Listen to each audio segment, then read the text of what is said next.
नमस्कार। आप सभी का स्वागत है हमारे इस टॉक शो सीरीज में जिसका नाम है डर्माटॉकीज विद डॉक्टर नेहा शाह।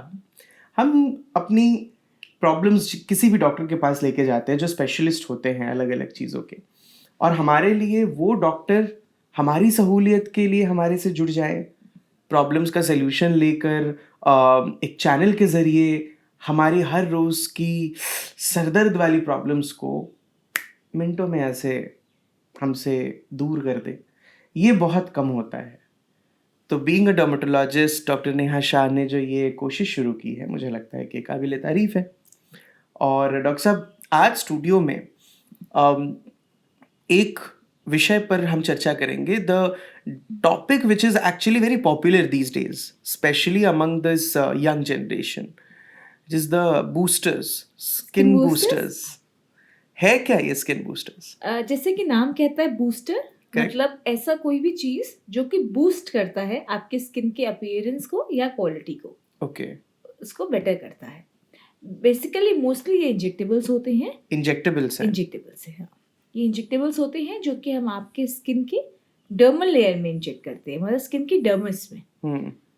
उसकी क्वालिटी को इन्हांस करने के लिए, उसको रेजुविनेट रिवाइव करने के लिए, और जो एजिंग की वजह से डर्मिस डैमेज हो गया है। बेसिकली एजिंग में होता क्या है, जब हम लोग एज होते हैं तो हमारा जो डर्मल लेयर है, स्किन में 2 लेयर्स होते हैं, एक ऊपर एपिडर्मिस और नीचे डर्मिस। इसी डर्मिस में सब कोलाजिन, इलास्टिन, हाइलुरोनिक एसिड और ये सब चीज़ें रहती हैं जो आपकी स्किन को फर्म देती हैं, टोन करती है। तो एज के साथ साथ ये कोलाजन कम होने लगता है, आपकी स्किन ढीली पड़ने लगती है, आपका डर्मिस थिन होने लगता है, तो आपकी स्किन पतली भी होने लगती है। तो स्किन बूस्टर्स जाके डर्मिस को बूस्ट कर देते हैं कि ताकि वो ज़्यादा कोलाजन प्रोड्यूस करे, ज़्यादा इलास्टिन प्रोड्यूस करे, और इवन स्किन टोन कर देता है। उसमें जो मेलानोफेजेस, मेलानिन जो डिपॉजिट हो रहा है उसको थोड़ा सा क्लियर कर देता है। उसमें जो हाइलुरोनिक एसिड ऑलरेडी प्रेजेंट है उसको और बूस्ट करता है ताकि वो और वाटर रिटेन कर पाए और हमारी स्किन और टोन्ड दिखे। तो ये तो इंजेक्टेबल्स के ज़रिए एक तरीके से आप स्किन की सारी प्रॉब्लम्स को दूर करने की कोशिश कर देते हैं, जिससे वो दिखने में और बेहतर हो जाए। जैसे कि हम लोग ने पहले डिस्कस किया था फिलर्स। हाँ, मैं उसी से कनेक्ट करने की सोच रहा था, फिर मुझे लगा पता नहीं। हाँ, तो फिलर्स और बूस्टर्स में एक डिफरेंस ये होता है कि फिलर जो है बेसिकली वॉल्यूम ऑगमेंटेशन के लिए यूज़ करते हैं, मतलब किसी चीज़ के वॉल्यूम को बढ़ाने के लिए। जैसे एज के साथ हमारा वॉल्यूम जो कम हो जाता है, फैट लॉस हो जाता है, उसको एक वॉल्यूम देने के लिए हम लोग फिलर यूज़ करते हैं। करेक्ट। क्योंकि उसमें जो हाइलुरोनिक एसिड होता है वो बहुत क्रॉस लिंक्ड होता है, मतलब वो आपस में बहुत गठा रहता है, जिससे कि वो बहुत देर तक चलता है, उसको खोलने में टाइम लगता है। करेक्ट। जो हम स्किन बूस्टर्स में हाइलुरोनिक एसिड यूज़ करते हैं वो लो क्रॉस लिंक्ड या नॉन क्रॉस लिंक्ड होता है, जिससे कि वो आसानी से फैल सके, डिफ्यूज़ हो सके और वो एक जगह इकट्ठा नहीं होता। तो वो आपको फिलिंग इफेक्ट नहीं देगा, लेकिन क्योंकि वो फैल जाएगा आसानी से, तो जो रिंकल्स हैं, फाइन लाइन्स हैं, उसको वो डिसअपियर कर देगा। तो इसका मतलब वो वॉल्यूम नहीं बढ़ा रहा है, लेकिन जो स्किन की प्रेजेंट क्वालिटी है उसको वो बेहतर कर दे रहा है। हाँ, मतलब आपकी स्किन स्मूदन आउट हो जाएगी, आपके पोर्स डिमिनिश हो जाएंगे, आपकी फाइन लाइन्स नहीं दिखेंगी। प्लस क्या है, और भी चीज़ें, जैसे पहले क्या होता था, जो स्किन बूस्टर्स थे उसमें सिर्फ हाइलुरोनिक एसिड होते थे। करेक्ट। वो hyaluronic acid basically water absorbing एक मटेरियल है, तो किसी भी चीज़ में आप पानी भर देंगे तो वो थोड़ा टेंस हो जाएगा, तो स्मूथ दिखेगा। अब उसमें ऐसे इंग्रेडिएंट्स भी ऐड हो जाते हैं जो आपकी स्किन को रिपेयर भी करते हैं, जैसे कि पॉलीन्यूक्लियोटाइड्स, PDRN, पॉलीडीऑक्सीराइबोन्यूक्लियोटाइड्स, या एक्सोसोम। तो ये साथ ही साथ आपके डर्मिस की सेल्स को कहते हैं, कम्युनिकेट करते हैं उनसे कि आप अपने स्किन को बेहतर करिए या ज़्यादा कोलाजन प्रोड्यूस करिए। तो ये सिर्फ ऐसा इनर्ट मटेरियल अब नहीं रह गया है कि जब उसका इफेक्ट खत्म होगा तो स्किन खराब होती जाएगी। वो स्किन में ये भी कहता है कि अब आप अपने कोशिश करिए उसको इम्प्रूव करने की। और कितनी सीटिंग्स के बाद फर्क समझ में आता है, या पहली ही सीटिंग के बाद और एक ही सीटिंग होती है? क्या है इसके प्रोसीजर का तरीका? So generally few sessions are required. It again depends on which kind of booster you have chosen और उसकी क्या लॉन्गेविटी है, कितने दिन तक वो चलता है। नॉर्मली सिंगल सेशन में आपको रिजल्ट दिखने शुरू हो जाते हैं। You will find a very glowy smooth skin. And अगर आप रिपीट सेशंस देते हैं तो वो सुपर इम्पोज कर देता है उसके इफेक्ट को। Then after certain interval of time you can retake it. Okay. जैसे कि हम लोग हाइलुरोनिक एसिड वाले स्किन बूस्टर्स की बात करें, जो कि वो लाइट के नाम से आता है, तो वो हमें 6 मंथली लेना होता है। लेकिन अब जो नए हैं जैसे PDRNs है, एक्सोसोम्स हैं, PNs हैं, NCTF है, सो वो 3 sessions month apart and then you can take next year. Oh, 3 sessions और फिर अगले साल। So how painful is this procedure? मतलब you said injectables and epidermis में इंजेक्शन, सो जनरली जो इस तरह के हम लोग एस्थेटिक इंजेक्शंस करते हैं, they are done by a very thin needle.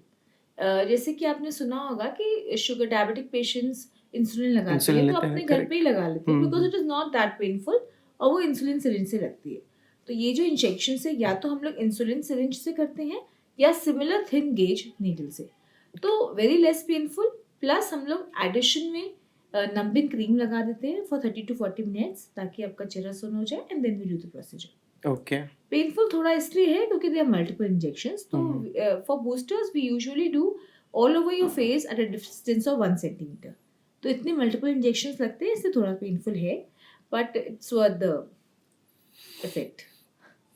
टुई टुई टुई टुई करके इतने सारे इंजेक्शंस, हाँ, लेकिन हर वो चीज़ जो तकलीफ देने के बाद आपके चेहरे पर मुस्कान लेकर आए, वो अच्छी होती वो है। अच्छी होती है। इट इज़ वर्थ इट यार, कर लेना चाहिए, इट्स वर्थ इट। है ना? जिंदगी वैसे भी कौन से कम पेन दे रही है, ये तो पेन के बाद एटलीस्ट कुछ तो आराम मिलेगा, अपने आप को हम बेहतर फील कर पाएंगे।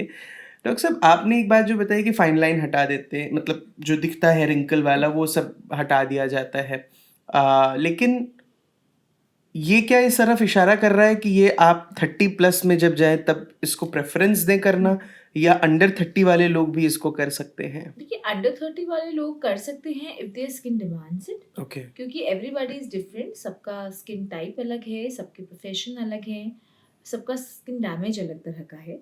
तो अगर आपको स्किन एजिंग साइंस या डैमेज साइंस शुरू हो गए हैं तो आप कर सकते हैं। जनरली लेट 20s से पहले तो नहीं होता है, पर अगर आप उस प्रोफेशन में हैं जहाँ पे आपको फेस योर फेस, जैसे कि आप हैं, your face is your profession, तो वहाँ पे आप जल्दी शुरू कर सकते हैं। Otherwise after 30 is a good time to start. Okay. And who all cannot or should not be doing the boosters while a treatment? Generally इसका कोई कॉन्ट्राइंडिकेशन नहीं है एज Okay. सच। जैसे कि हम लोग नॉर्मली सबके लिए बोलते हैं कि अगर आपको एक्टिव इन्फेक्शन है या अगर आप फीवर में है या समथिंग, जनरल क्या प्रेगनेंसी में किया जा सकता है ये? प्रेगनेंसी में किया जा सकता है, but again why to take a risk. Plus ऐसी pregnancy is a tough time, उसमें इतना पेन देना, फिजियोलॉजिकल चेंज है जो प्रेगनेंसी में, वो आपके चेहरे में 3-4 महीने में फिर भी डिफरेंस ले आएगा। तो it's better to avoid pregnancy and lactation, फिर आप ठीक होके एकदम नॉर्मल लाइफ में वापस आके करें। हमने बूस्टर्स ट्रीटमेंट ले लिया, उसके बाद अगले 24 घंटे कुछ एहतियात बरतने पड़ते हैं या 24 घंटे से ज़्यादा बरतने पड़ते हैं, कुछ ऐसा है? नहीं, देखिए जैसे कि कोई भी चीज़ जब इंजेक्ट करते हैं तो बेसिकली हमने एक होल बना दिया स्किन में, जी। तो एक इन्फेक्शन के चांस हो सकते हैं। तो you should ideally prevent going out in dust. बस मेनली आपको अपनी स्किन को हेल्दी हाइजीनिक रखना है कि वो इन्फेक्शन ना हो। Regular skin care, moisturiser, sunscreen 24 घंटे तक हो सके तो डायरेक्ट सनलाइट अवॉइड करना है। बहुत हेवी एक्सरसाइज ये सब अवॉइड करें ताकि बहुत स्वेट ना हो, इन्फेक्शन ना हो। Basically you have to prevent infection. तो मतलब एक तरीके से आप 24 घंटे अपने स्किन के लिए छुट्टी कर रहे हैं। You can do during weekends. Correct. Weekends, yes, for your self care, self love, skin care, skin love. One weekend for one yourself. Weekend for yourself. Doctor साहब, एक चीज़ जो बूस्टर्स को लेके है कि कई सारे मिथ भी इससे एसोसिएटेड हैं। क्या जैसे? आपको मतलब लगता है कि कई सारे लोग ये कहते हैं कि जैसे बूस्टर्स करवा दिया और उसको अगर हम रेगुलरली मेंटेन नहीं कर पाते हैं तो उसके रेपरकशंस बहुत होते हैं। हालांकि आपने कहा कि ये बहुत नुकसान नहीं करेगा अगर नहीं करना छोड़ दिया, लेकिन क्या रिपरकशंस नहीं है। बेसिकली हमें आदत हो जाती है अपने स्किन को उस तरह से देखने की। तो क्योंकि एक तरह का टेम्परेरी ट्रीटमेंट है, अगर ये प्लेन हाइलुरोनिक एसिड वाले हैं तो जनरली आपको रिपीट करना होता है एवरी 6 to 7 मंथ्स। तो अगर आप रिपीट नहीं करते हैं तो आपकी स्किन पहले जैसी हो जाती है या पहले से थोड़ी बेहतर रहती है। लेकिन इसका ये मतलब नहीं है कि इसने आपकी स्किन को हार्म कर दिया, आपको आदत हो गई है अच्छी स्किन। डिटेरियोरेशन नहीं होता, डिटेरियोरेशन नहीं होता, ऑब्वियसली इसीलिए बूस्ट करते हैं ना। तो ये it's like an anti ageing, कि आपके जो स्किन एजिंग प्रोसेस को स्लो डाउन करता है। तो डिटेरियोरेशन तो नहीं होता एकदम, लेकिन वो हाइलोनिक एसिड का जो इफेक्ट है वो कम हो जाता है। तो आपको थोड़ा सा लगेगा कि रिंकल फाइन लाइंस दिखने लगी है। The time for your next session doesn't mean कि आपकी स्किन खराब हो गई है। वेल, मुझे तो लगता है कि बूस्टर्स को लेके मैं बहुत ज़्यादा डरा हुआ था, लेकिन जब आपने बोला और उसके बाद जब हमने कि ये it's a cosmetic treatment kind of, and it's very nice treatment. And the best part is, एक लोगों को मिथ ये है कि ये फिलर जैसा फिलिंग इफेक्ट देता है, वो नहीं देता है।